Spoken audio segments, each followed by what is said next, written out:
So isa sa mga main attractions sila dito sa farm is yung kanilang mga magagandang barns, syempre yung kanilang mga alagang hayop, and syempre nakahirit tayo ng isang pwedeng mailuto. So we have here yung ating lamb. We will be doing braised lamb dish. When you're braising, of course, kailangan mo ng oil to sear yung ating meat. And for that, I will be rendering yung ating bacon for the bacon fat na lumabas. But this is optional. If you don't want to use pork in your dish, you can definitely opt to use any other oil na ginagamit nyo for cooking. I would personally suggest using coconut or olive oil kung meron kayong access. We will be rendering yung fat ng ating bacon on cold pot. Okay? So, mas maganda kasi mas lalabas yung mantika nito tsaka katas nito if we will be starting sa malamig na pan. So, habang nire-render natin yung taba ng ating bacon, i-cut lang natin ito portions yung ating leg ng lamb.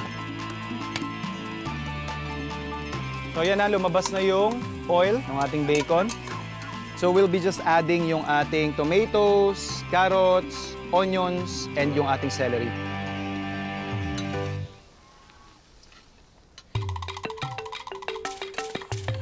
And then, yung ating tomato paste.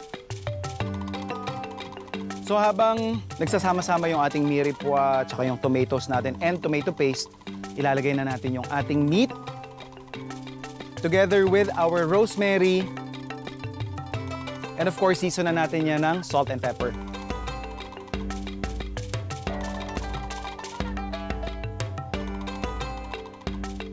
So okay na ako dun sa medyo browning na nangyari dun sa ating meat together with the aromatics and miripwa na nilagay natin.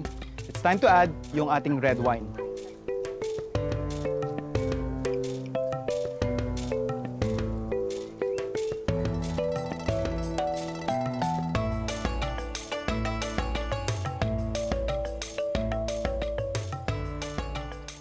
So i-reduce lang natin yung ating red wine by about almost half. And then lalagyan na natin yung ating stock. Then pwede na natin siyang i-pressure cooker.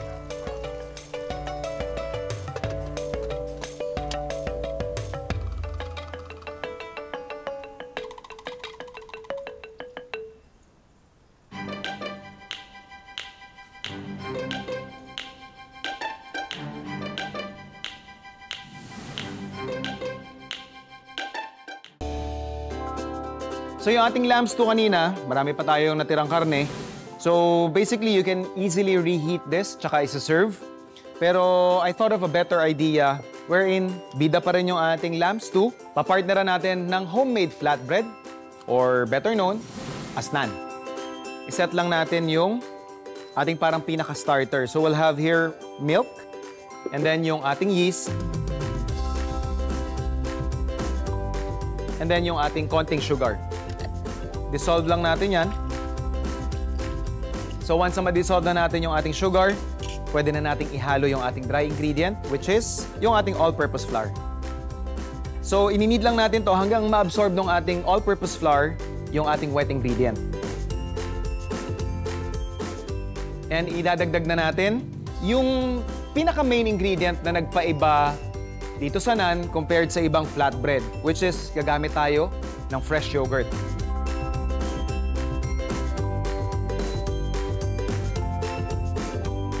So once na makuha na natin yung hindi na dumidikit na consistency ng ating dough, hindi rin siya sobrang dry, we'll just have to let it rest hanggang mag-proof siya, and then pwede na nating i-form, diretso na natin ang luto.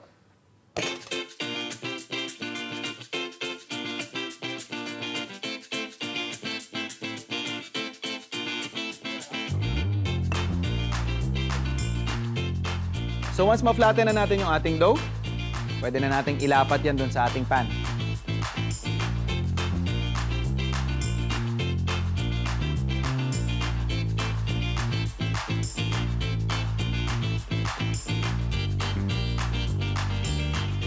Siyempre, meron tayong protein, yung ating leftover nga na lamb stew.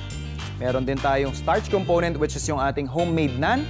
And siyempre, hindi mawawala yung ating homemade sauce na winner na winner. Gagawa tayo ng tzatziki. Meron itong lemon juice. Nilagyan ko na rin ng lemon zest. And meron itong grated or chopped cucumber. Pwede ka rin maglagay dito ng garlic. And typically, you would use fresh dill as na parang pinaka magli-lift ng flavor nito. But since wala tayong makuha nun, we could always use something that would go along with our lamb, which is yung ating mint. So we're just gonna combine everything and then adjust lang natin yung seasoning ng konting salt and pepper. Pwede na tayo mag-serve.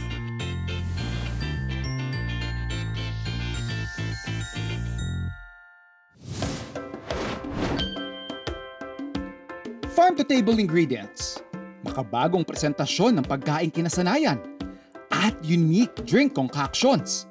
Ilan lang yan sa mga dahilan kung bakit ang foodies ng Metro Manila umaakyat ng Antipolo Rizal to explore the flavors of Kaulayaw coffee. Kaulayaw started during the pandemic, 2019. From before, we scraped out yung mga foreign menus natin. So we went to full-on local dishes na, which is reimagined Filipino dishes. As much as possible, we try to serve our guests mga deconstructed, reimagined Filipino dishes. Mula pa sa Calamba, Laguna kung saan siya nakatira, bumiyahe papuntang Rizal si Kapuso star Thea Tolentino para tikman ang nagtitrending na dishes ng Kaulayaw. Sulit naman kaya ang pagdayo niya? Inuunahin ko na to. Ito ang ating hirang. Ito ay ang version nila ng inutak. Sa mga hindi nakakalamang inutak ay chewy siya, nakakanin, pero ito nilagyan nila ng twist dahil may ice cream sa ibabaw. So, itry na natin. Ang sarap ng combination ng fresh galing sa kusina yung inutak. So, medyo mainit pa siya and yung ice cream. And meron pa tayong isang in-order, ang Alcalde Suman.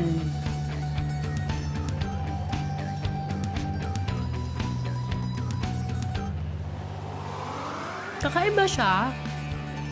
Kakaiba siya gawa ng mango puree. Medyo may pagka-crispy yung labas niya dahil nga fried siya. Ang sarap niya, ah. Ang gayuma ay espresso na may orange. Interesting take siya sa coffee. Kung naboboard na kayo sa usual lasa ng coffee, ayun. Try nyo to. Bihira yung mga natatry ko na masarap na orange espresso, actually. Isa to sa mga masasarap na natry ko kasi balanse lang yung lasa ng orange, yung pagka-citrus niya, and yung espresso. Usually, na-overwhelm, nagiging weird yung lasa kapag masyadong madami yung orange. Bukang liwayway naman is pineapple espresso. Kakaiba yung lasa niya. Hindi ko masyado nalalasahan yung pineapple. Medyo naging bitter yung lasa niya. Na medyo mas malapit yung lasa niya sa pagiging tsaa. Pero may coffee. Ganun yung lasa niya. Gustuhan ko naman siya. Dito naman tayo sa mithi. Ito ay ang deconstructed bilo-bilo nila. So, ganito siya kainin. Una, isasawsaw mo sa ube ice cream. Medyo natunaw na lang ating ube ice cream. Pero mas okay yun para makuha din natin ang gata, ang sauce talaga ng bilo-bilo.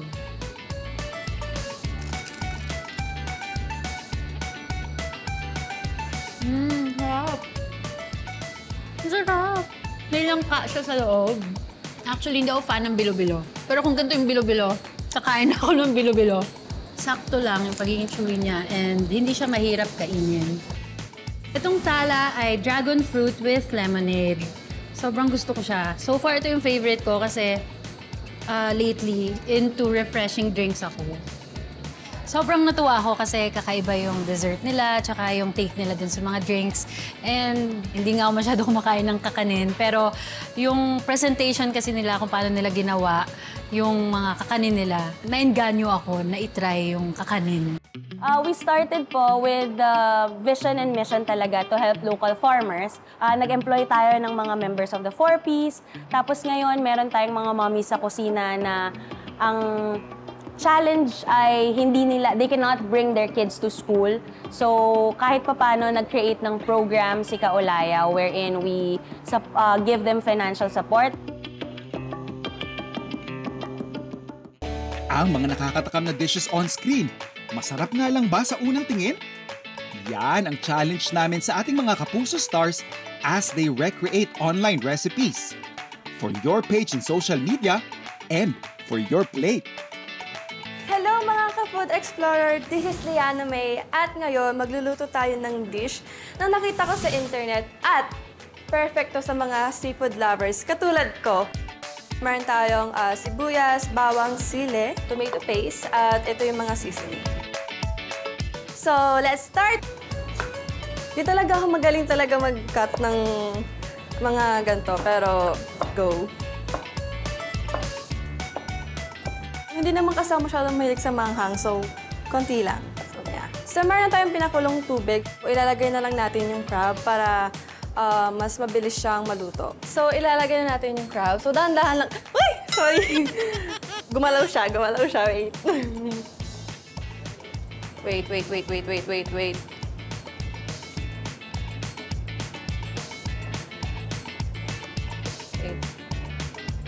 So, pag orange na yung crab, ibig sabihin luto na yun. And check natin. Wow! Orange na siya. So, luto na siya. Ayan. So, ibahin natin siya sa gitna para kapag kinain natin siya, mas madali siyang matanggal. So, after nyan, gagawin natin yung sauce. First, maglalagay tayo ng oil. Then, igigisa natin yung sibuyas tsaka yung bawang. So, lagyan na natin yung butter.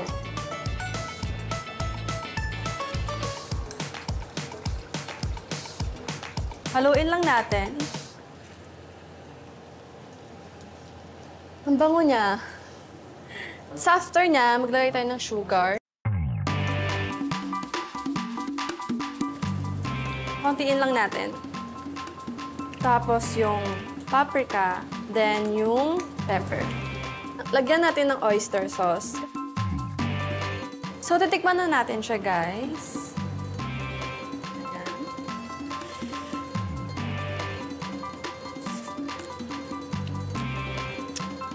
Alam nyo, guys, kung gusto nyo ng manghang, pwede nyo siyang ihalo. Pero kung hindi, pwede nyo naman siyang ilagay sa top para may design, di ba? So ako, gusto ko siyang ilagay. So,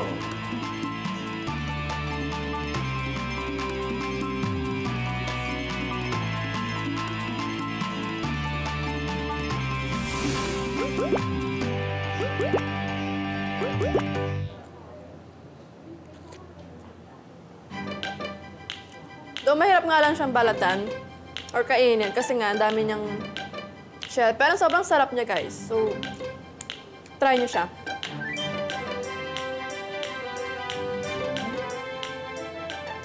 Mga food explorer, madali lang siyang gawin. Kung kaya ko nga gawin, for sure, kaya niyo din gawin sa bahay niyo.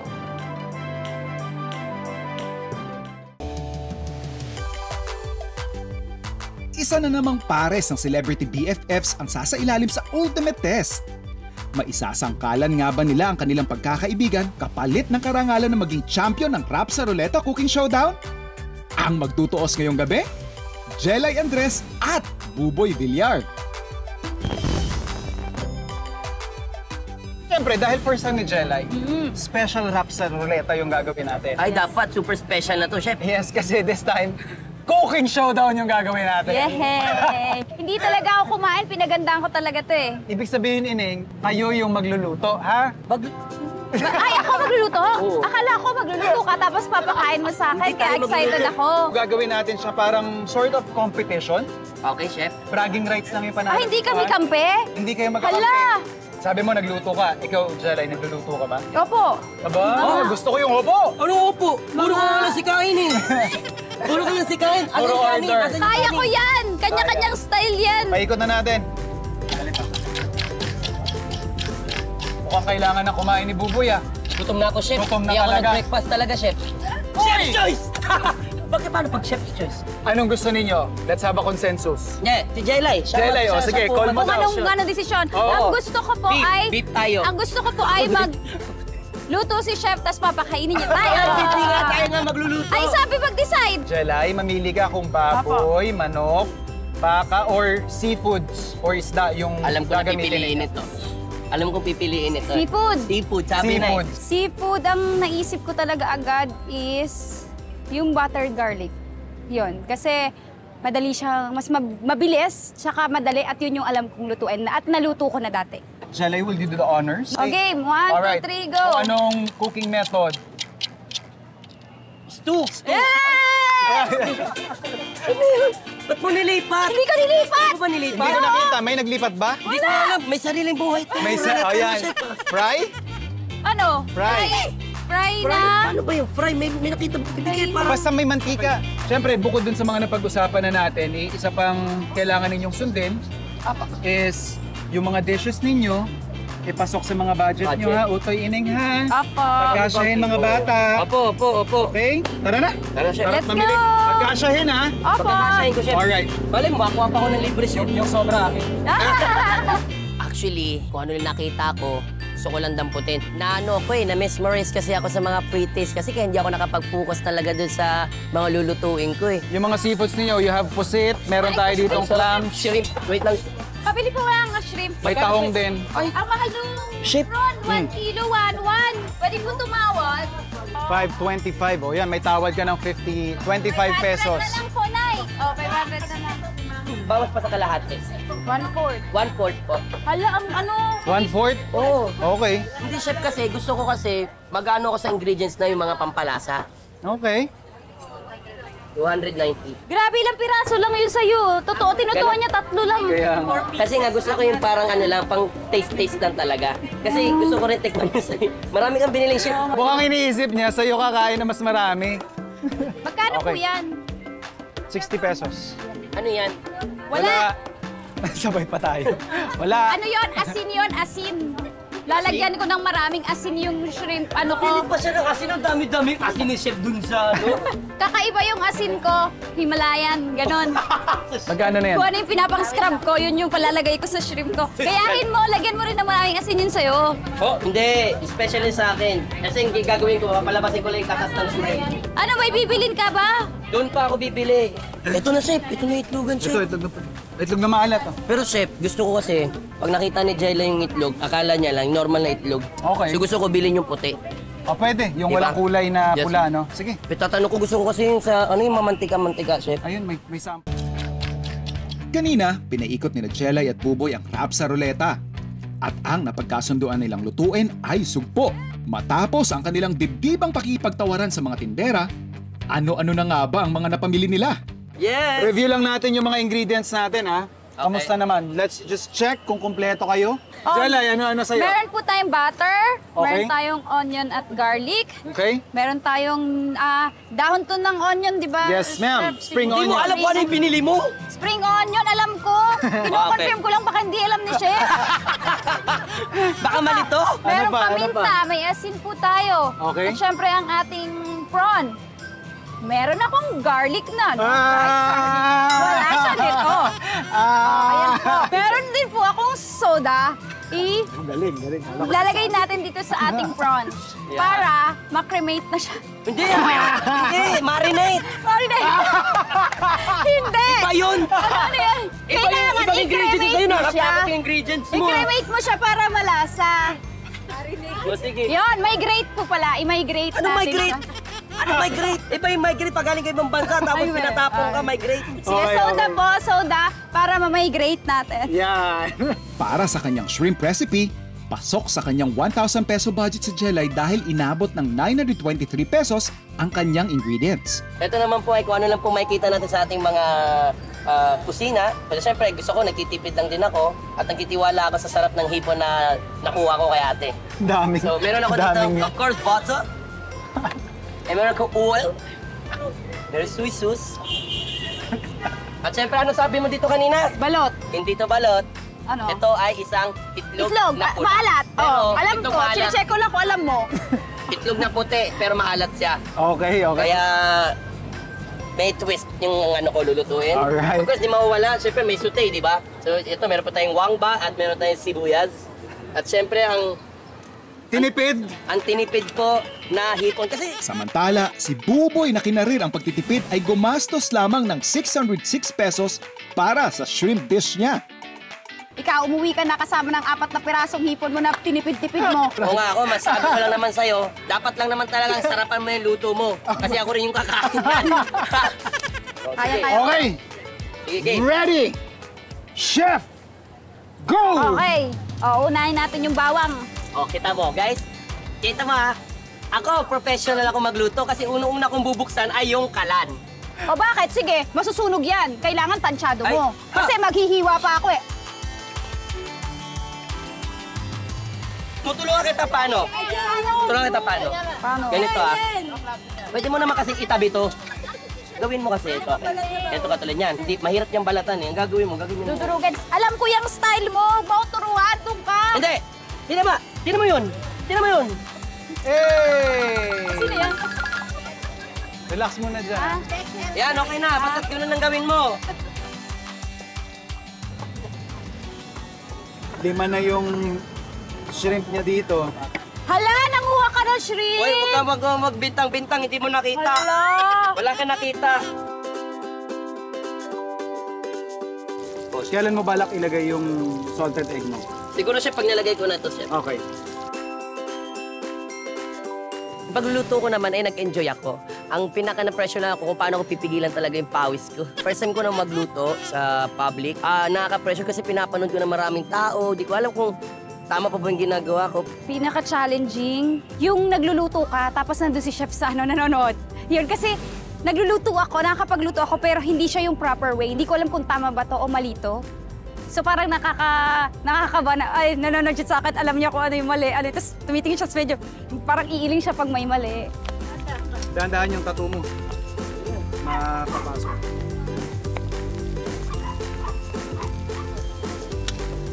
Wala. Oh. 5, 4, 3, 2, 1. Luto na po to, mga kapuso. Ayun, oh. Mabula yung kanya, mali. Parang beer. Moment of truth with explorers! Kaninong recipe kaya ang pupusuan ko? Ang high love si Jelay? O ang binudol na hipon ni Buboy? 1, 2, 3, go! Chef. Wah! Sabay-sabay tayo para patas. Sige, chef. In fairness, yung ano ni Jelly, mabango ah. Yung hipon ni Jelly, mabango. Mas malasa yung sa akin, Kamusta, chef? Parang di ka nagsalita ng tinik mo sa akin, chef. Parang ayaw mo ako masaktan. Yung dish kasi ni Buboy, salted egg na shrimp, kuha naman niya, di ba? Comment ko lang is medyo overcooked na. Yung kay Jelay naman, for me, yung perfect balance nung mga nilagay niya. Tapos yun nga, ang ganda lang na may lemon ka on the side. Tapos pag in-squeeze mo siya, parang sobrang nagle-level up yung lasa niya. For this challenge, Okay, chef. yung kay Jelay yung nanalo. Okay lang, chef. Sports ako eh. Sports tayo eh. Sabi, tingnan mo naman, oh. O Brad, 3 tayong naghati-hati dyan. Tingnan mo naman, oh. Yun nga eh. Masarap din naman yung food ni Buboy. Mas masarap lang yung naluto ko, kaya siguro ako yung nanalo. Sa tagal namin magkaibigan, di ko akalain na masarap pala siya magluto talaga ng hipon. Panalo. At mahirap lutuin yung malaking hipon. Maganda sa sugpo, malambot talaga siya. At na-achieve ni Jella yun. Yes. Game pa ba kayo for Maghahandaan another na round? yan. Oo, game po ako. Game ako. Di ba? Gusto mo, ngayon na, chef. Ulitin natin. Mag-round 2 tayo Gigil. ngayon eh. Hindi niya matanggap yung talo siya. Gigil.